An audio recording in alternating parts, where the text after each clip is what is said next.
ఈ పరిస్థితి ఏమీ లేదు. ఎందుకంటే దాదాపు నెలగా వస్తుంది. అధికారులు ఎక్కడున్నారో కూడా తెలియని పరిస్థితి.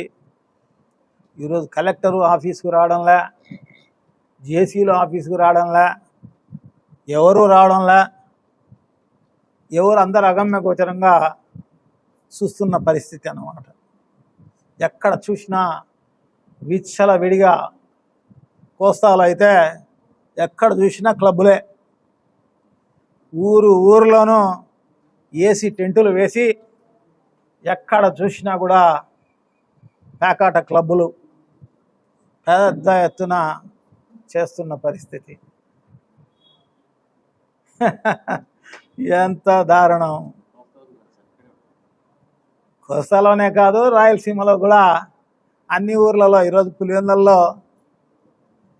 పులివెందల్లో కూడా పెట్టడం జరిగింది, జమ్మలమడుగులో పెట్టడం జరిగింది, మా కమలాపురంలో పెట్టడం జరుగుతోంది.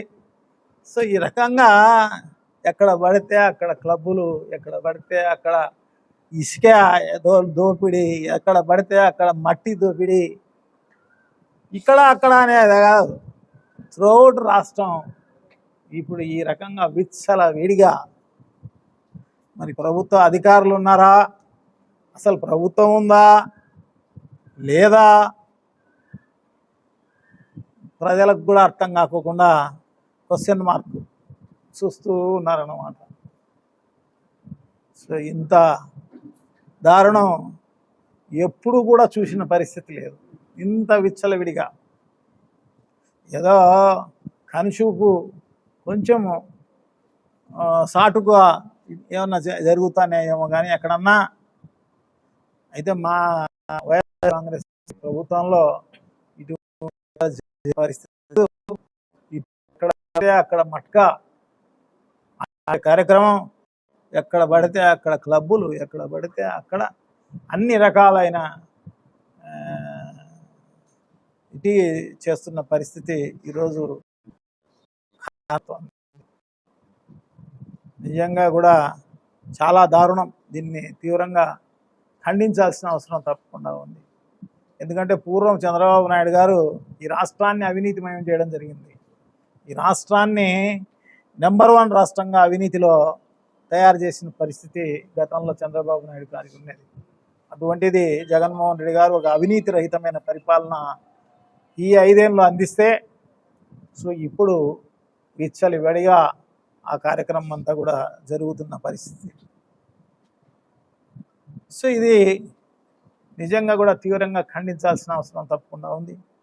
సో తప్పకుండా ఇవన్నీ కూడా కేంద్ర ప్రభుత్వ దృష్టికి, మిగతా గవర్నర్ దృష్టికి, రాష్ట్రపతి దృష్టికి తప్పకుండా తీసుకుపోవాల్సిన అవసరం తప్పకుండా ఉంది. వైఎస్ఆర్ కాంగ్రెస్ పార్టీ నాయకులుగా మేమందరం కూడా తప్పకుండా ఈ కార్యక్రమం తప్పకుండా చేస్తాము అని చెప్పేసి తెలియజేసుకుంటూ, ఇప్పటికైనా కూడా ఒక సక్రమమైన మార్గంలో పరిపాలన చేయండి అని చెప్పేసి ప్రజలు ఓట్లు ఇవ్వడం జరిగింది. సో దాన్ని ఈ రకంగా చేయడం నిజంగా కూడా ప్రజలు కూడా ఆశ్చర్యపోయి చూస్తున్నారు. తప్పకుండా దీనికి మూల్యం చెల్లించుకోవాల్సిన అవసరం తప్పకుండా ఉంటుంది అని చెప్పేసి ఖచ్చితంగా తెలియజేసుకుంటూ, సో భవిష్యత్తు అంతా కూడా మంచిగా ఉంటుంది అని చెప్పేసి ఆశిస్తున్నాం. Thank you. నమస్కారం. చేస్తున్నారు పార్టీ కార్యాలయాలపైన, వైసీపీ విగ్రహాలపైన అని చెప్తాను. అలాగే కడప జిల్లాలో పులివెందుల, జమ్మలమూడు, కమలాపురంలో పేకాట విచ్చలవిడిగా స్టార్ట్ చేశారని చెప్పి చెప్తున్నాం. వాళ్ళ ప్రభుత్వంలో జరుగుతూ ఉండేటి మనం వచ్చినా కంట్రోల్ చేసినాం. మనం అట్లాంటివన్నీ ఏవి కూడా ఎంకరేజ్ చేయం. ఎక్కడన్నా ఉన్నాయి చెప్తే ఆయనకు తెలిసిన ఇన్ఫర్మేషన్ ఏదైనా ఉంటే నేను కూడా యాక్షన్ తీసుకుంటాను. దాని మీద పూర్తిగా బంద్ చేయించడం కూడా జరుగుతుంది. ఇలాంటివి వాళ్ళ ప్రభుత్వంలో జరిగిన విధ్వంసాలు, ఆ విధ్వంసాలు జరిగినాయి కాబట్టి వాళ్ళ ప్రభుత్వాన్ని అంత చిత్తుగా ఓడించారు. విధ్వంసానికి మారుపేరు ప్రజావేదికతో మొదలై ఎన్ని విధ్వంసం చేశారో వాళ్ళకే తెలుసు. అలాంటివి మేము ఎక్కడా చేయము. ఏది ఉన్నా కూడా మేము డెవలప్ చేసేది తప్ప విధ్వంసం చేసేది ఉండదు. నలుగురికి ఉపయోగపడే పనులు చేస్తాం కానీ ఇలాంటి పనికిరాని పనులు ఎప్పుడు చేయరు. క్రమశిక్షణతో వెలిగే పార్టీ తెలుగుదేశం పార్టీ. అలాంటిది ప్రభుత్వంలో అంటే అందరూ కూడా క్రమశిక్షణలో ఉంటారు. ఎక్కడెక్కడ తప్పులు జరుగుతున్నాయి అవన్నీ ఐడెంటిఫై చేసి మళ్ళీ మేము కూడా యాక్షన్ తీసుకోవడం జరుగుతుంది. కానీ దానికి ఆస్కారమే ఇవ్వము మేము అలా జరగడానికి అని చెప్పి తెలుగుదేశం ప్రభుత్వం చెప్తుంది.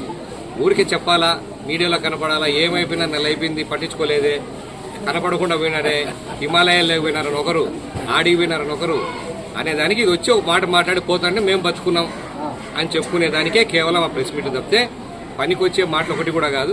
ఆయన 5 ఏళ్లలో ఎంత దారుణంగా చేశాడో కమలాపురం కాన్స్టిట్యున్సీని, కమలాపురం టౌన్ని, ఈ స్కూల్ని. మీరు అటు చూస్తున్నారు బిల్డింగ్, అటు తిప్పండి కెమెరా ఒక్కసారి, అటు 5 ఏళ్ల కింద కట్టిన బిల్డింగ్ అది అట్లే ఆగిపోయింది.